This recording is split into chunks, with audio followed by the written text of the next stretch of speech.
મહારાજની જય. ઈશ્વર મહારાજની જય. લાલજી મહારાજની જય.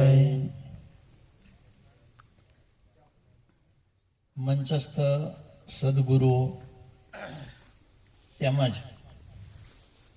આ ગતગંગા ઈશ્વર મહારાજનો દેહ જ્યારથી વિલય થયો એના પછીથી આ મહારાજની ચોથી નિર્વાણ તિથિ, પહેલી નિર્વાણ તિથિ આપણે સૌએ સાથે મળી સુરત મુકામે ઉજવી હતી. ત્યારબાદ 5 ટોબરા, રતનવાવ અને આજે આ પટાંગણમાં આપણે સૌ એકઠા થયા છીએ કે મહારાજ એમના જીવનમાં જે કરી ગયા એના આપણે ગુણ ગાઈએ એટલા ઓછા છે અને આપણે સૌ સાથે મળી અવારનવાર આવી એમની તિથિની ઉજવણી કરીને એમના ગુણ ગાઈએ છીએ. કાંતિ મહારાજ મને અવારનવાર કહેતા કે તમે કંઈક થોડુંક બોલો, પણ મને એમ થાય કે અમારો વિષય આખો અલગ છે અને મહારાજનું જ્ઞાન આખું અલગ છે. જે જ્ઞાન અમે જાણતા નથી એના વિશે અમારે શું કહેવું, પણ ઈશ્વર મહારાજને તમે જેટલા સેવ્યા છે એનાથી વધારે નહીં પણ અડધા તો કદાચ અમે સેવ્યા હશે. એટલે ભક્તો જ્યારે રામેશ્વરમાં આંગણે જ્યારે જ્ઞાનની ચર્ચાઓ કરતા ત્યારે અમે ક્યારેક તમારી સાથે બેઠા હતા તો ક્યારેક અંદરના ઓરડામાં બેઠા હતા, પણ કાને કાંઈક થોડુંક તો પડતું હતું અને એના વિશે વધારે વાત તો ન કરી શકીએ. કારણ કે મહારાજ કહે છે કે જ્યાં સુધી ત્રિકુટીનો ભેદ ન જાણો ત્યાં સુધીનું બધું નકામું છે. એટલે એ અમે ન જાણ્યો ત્યાં અમે હજી બોલતા ન થયા. બાકી મહારાજની જો વાત કરવી હોય તો એમના જેટલું તો આપણે કદાચ ન કરી શકીએ. એમનામાં જે ધીરજતા, સહનશીલતા, જે જ્ઞાન, જે પીરસવાની આવડત, એ જે બધું એમની કુશળતા હતી, આપણે તો એમના દોરેલા માર્ગ ઉપર ખાલી ચાલીએ છીએ. બાકી એમનામાં જે ભક્તિ ભાવ હતો અને એ જે આપણને સૌને પીરસતા હતા.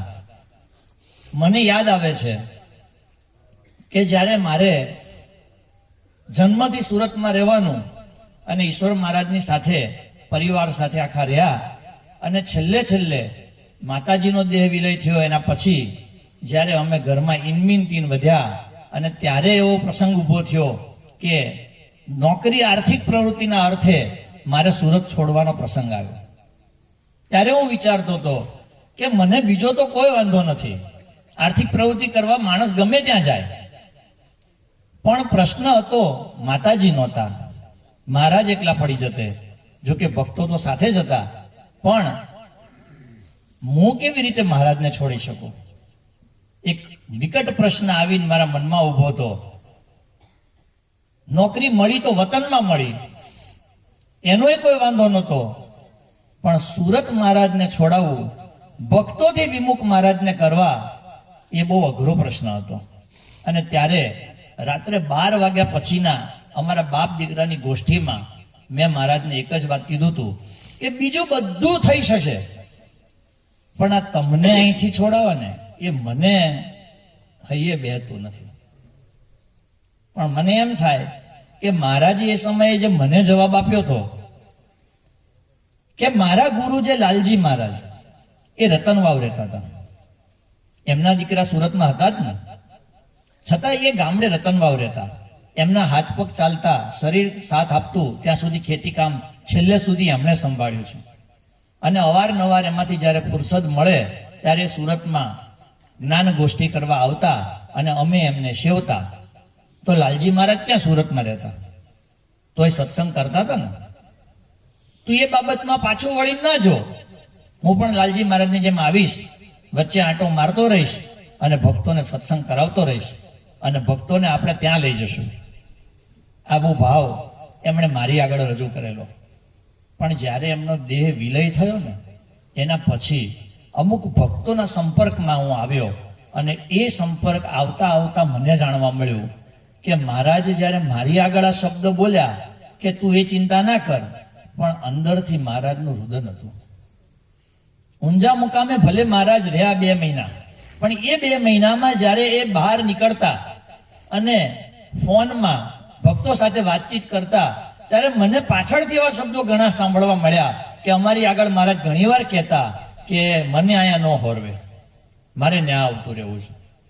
મને મારી આગળ એક પણ વાર નથી બોલ્યા, પણ મારી મોટી બેનને છેલ્લે કહીને ગયા સુરતમાં કે બસ આ મેળાવડો પતે, ભાઈને હું થોડું ઘર હરખું કરાવી દઉં, પછી હું અહીંયા આવતો રહું, તું આપણા ઘરે રહેવા વહી જાય, આપણે બધા ત્યાં હાથે રહીશું, મારે ત્યાં નથી જવું પાછું. પણ આ વસ્તુ મારી આગળ એક પણ વાર મહારાજ નથી બોલ્યા, કારણ કે એમને ખબર છે કે જો હું બોલીશ ને તો આ ભાઈ ઢીલો પડી જશે.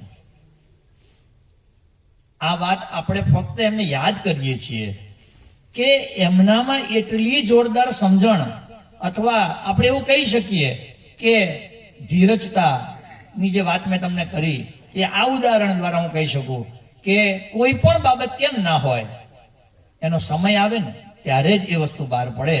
ત્યાં સુધી એમના મનમાંથી એક શબ્દ બહાર ના આવે, એટલી એમનામાં ધીરજતા અને એટલી સહનશીલતા એ ખૂબ ધરાવતા હતા.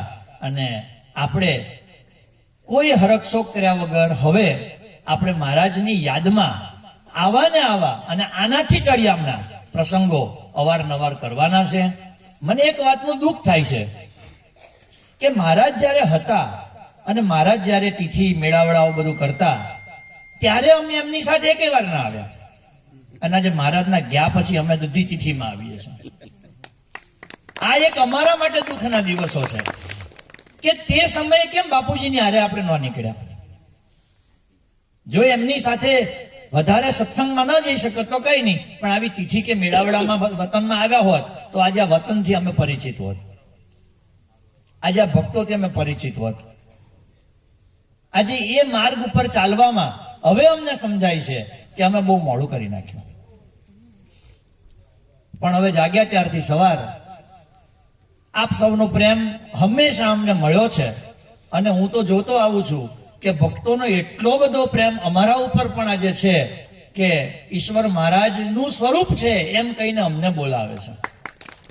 અને આવો તમારો પ્રેમ સદાયને માટે અમારા પર વરસે, અને અમે સદાયને માટે તમારી સાથે જોડાઈને આવી ભક્તિ કરી શકીએ એવી હું મહારાજને પ્રાર્થના કરું કે અમને એટલી શક્તિ આપો કે અમે આ ભક્તોની સાથે સદાયને માટે રહી શકીએ. જય ગુરુ મહારાજ.